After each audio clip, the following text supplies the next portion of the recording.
What's up everyone, Clark Glassford, founder of My Practice Interview, where I help you get hired, and today we're talking about resumes and those awful things that you need to put together to get into that recruitment process, to get calls for interviews so you can eventually get hired into the job you want, and you've got to write this resume. And I see clients and applicants so many times over and over and over again applying to job, and doing that endlessly without ever getting calls for interviews. Even though the job they're applying for, they look 100% qualified. If you can relate to that and you're in that cycle right now, chances are the culprit behind all of that, preventing you from getting into an actual interview, is your resume. There are 6 key mistakes that I see applicants and clients of mine make over and over again when they bring me their resume. I want to give you those 6 things today so you can avoid making those mistakes, so you can sail through that interview, getting calls for interviews, getting successful at interviews, getting hired for the job you want. Let's get into it. We're running out of time. I know you want to get into what those 6 things are for resume. Are you ready? I am. Here we go.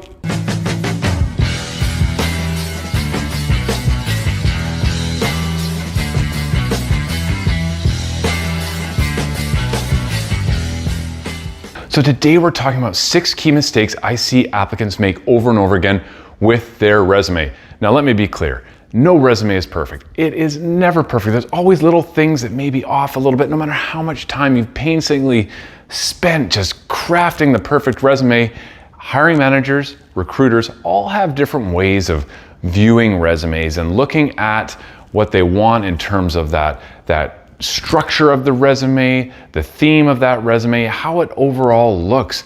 But it doesn't matter about all of that. There are 6 key things that as a recruiter, which I am, and as a hiring manager, which I am, you and I and all those people out there are looking for to make sure that your resume is exact and is not making these very, very simple correctable mistakes. I'm going to go through them with you today one by one and make sure that you know what they are, so when you leave this video, you can go and craft your resume, start building it, and I guarantee you will start getting calls for interviews.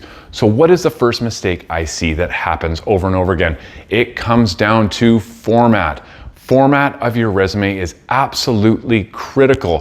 Hard to read resumes are instantly moved to the side, put in the discard pile, and that hiring manager recruiter is going to go and look at a resume that is properly formatted and looks in a way that's easy to read. You've got to remember, you have 6 to 20 seconds of that recruiter's time to have a quick scan of your resume. They need to make that quick decision to go, yep, this is someone I want to meet. I like Clark's resume. I like the way it looks. I like the content. I can see what I need to see to make a quick determination if there's someone I want to invite for an interview. 6 to 20 seconds, that's all you get. So you have to make sure the formatting, the flow, the content within that formatting is accurate. And here is the key super tip of all of that. What is the most important page on your resume? Page number 1. Page number 1 needs to make sure that it captures exactly the key elements of what that job is looking for within that first page. If you get my attention on page 1, I'm probably going to read page 2, maybe page 3. You better not have more than page 3 because that's way too much. But that's what will capture my attention instantly. So make sure you're using that key real estate on page 1. In the sample resume that I've shown on screen here, you can see how the flow works with that resume. You've got a summary statement. You've got a key skills section there that identifies all the skills you have in relation to the job you're applying for. And then it gets into the experience that you have as it relates to the job you're applying for. Look at the flow that I'm presenting here. That is how you want your resume to flow. That is how you want your page 1 to look. Number 2, sounds so simple, but so often you see this: spelling, punctuation, grammar. Those 3 things, people leave spelling mistakes, they make punctuation mistakes, grammatical errors. Those things are critical to your success in applying. If you haven't taken the time to make sure that those are correct, hiring manager or interviewer is going to look at that and say, if they can't put in the time to make sure the resume is correct, what are they going to be like on the job if I were to hire them? They are probably moving your resume into that discard pile and looking for someone that has that information right. So really make sure those 3 areas are accurate. You've done your spell checks, you've had somebody else look at your documents, and just get all of that in line so that is not a hindrance to you proceeding in a recruitment process and getting that interview. Tip number 3, key skills are not identified. Now, when we look at the resume that I have up on screen here, you see I have a key skills section. That is so important that you have that on your resume, not just for the recruiter. As a recruiter, hiring manager, I am looking for key skills, now, key skills related to the job that I posted for. So on that job posting, you will see certain key skills that I'm asking for a successful applicant in that role. You need to make sure it's easy for me to see that you have those key skills. A nice little key skills section that identifies those key skills, as long as you have them, of course, are right there for me to look at. But beyond the hiring manager or the recruiter looking for those key skills, who else looks for those key skills? The applicant tracking system, that robot, that AI in the background, that when you apply to a job online, there is some system that is scanning your resume before it reaches that hiring manager or that recruiter. So those key skills, those keywords that are in that job posting, that's what they're looking for. So make sure you make it easy on the system to capture those, and a great way to do that is right in that key skills section. Now again, the thing here is I don't want to see you lying or misleading yourself on your resume. If you don't have the skills the job posting is asking for, that's okay. Put the skills down that you have and make sure you're honest about it. Not every job, for all the applicants out there and for all the hiring I have done in my entire career, most of the time I am not interviewing people that meet 100% of the requirements of the job. They're meeting certain requirements that I feel are the most important requirements. So put down what you actually have for those key skills. Don't falsify them, and just make sure that you have that section identified. That will help you navigate to get your resume in front of a human like myself to review your resume and go, yes, this is the person I want to meet. Number 4, tailored content. Not having tailored content on your resume. What do I mean by that? You have a resume, you spend hours writing it, and then you just start applying. You apply to this job, you apply to that job, and your resume never changes. It never adapts to the jobs you're applying for. You don't tailor it to the position based on the duties, the skills, the experience that position is looking for.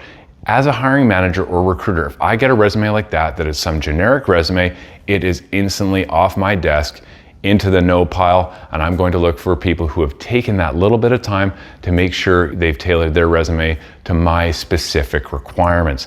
So make sure you are taking that time to tailor your resume each and every time you apply to a job. Tip number 5, applicants don't highlight accomplishments on their resume.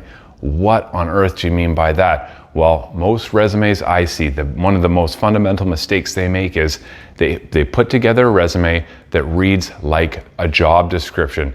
It simply lists the duties of the job that they've done. That's great. I'm sure I'm looking for some of those duties, but it doesn't actually highlight some of the key successes that you've had in that role. And it's so important for me to see those key successes that differentiate you from the tens, hundreds, thousands of other applicants that may be applying for a similar position. If you can put in a key highlight section for each of your work experiences and have 2 or 3 things that you feel you're really proud of in the work you did in that role that you occupied, that really helps you stand out. On the resume you see here on screen, you can see I've got a list of bullet points under each of my experience, and then under that experience, before I move on to the next experience I have a key highlights section. You can call it highlights, you can call it key highlights, you can call it accomplishments. Whatever it is, you can see it's bolded. It instantly draws my eyes to some of the amazing things you've done. So make sure you are putting that on your resume. It really, really helps you stand out. And tip number 6, don't simply rely wholeheartedly on ChatGPT. Okay, ChatGPT is fantastic. It has changed the name of the game in terms of how you initially build a resume. It is great. You plop in the job posting into ChatGPT, you take all of your experiences, throw all that into ChatGPT, it pumps out this really great, well-worded resume. So great because most of us aren't wordsmiths and don't do professional resumes, so it's done a great job for you. but it's generic in a way. It's not personalized in any way. And that is one of those areas where you really need to make sure that you take what ChatGPT does, you review that information, and you personalize it, you soften it.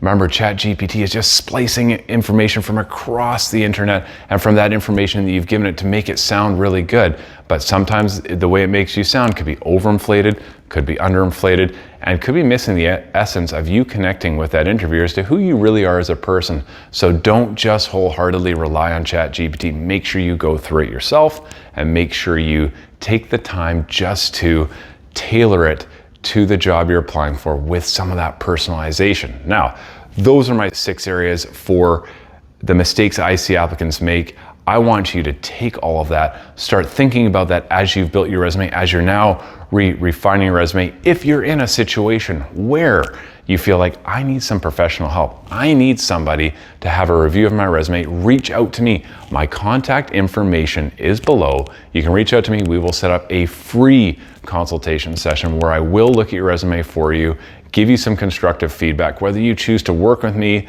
on a future resume or not, that's okay. I will give you free feedback on your resume. Also, in the links above here, you are going to see a link to my playlist on resume building, all in there, all for you. Tons of videos on how to build your resume. Have a look at that. Also, you're going to see a link here for the Interview Accelerator Platinum Academy. It's an entire workshop on how to prepare for a job interview. But the cool thing about it, it comes with 5 free resume templates that you can use to build out your resume. So check out that link. Great course there. Great free resume templates that you can use to adapt your resume to. So I hope you've enjoyed that video. Make sure you like, subscribe my YouTube channel. I post videos every week. And again, you just keep on rocking those interviews. Until next time, we'll see you then.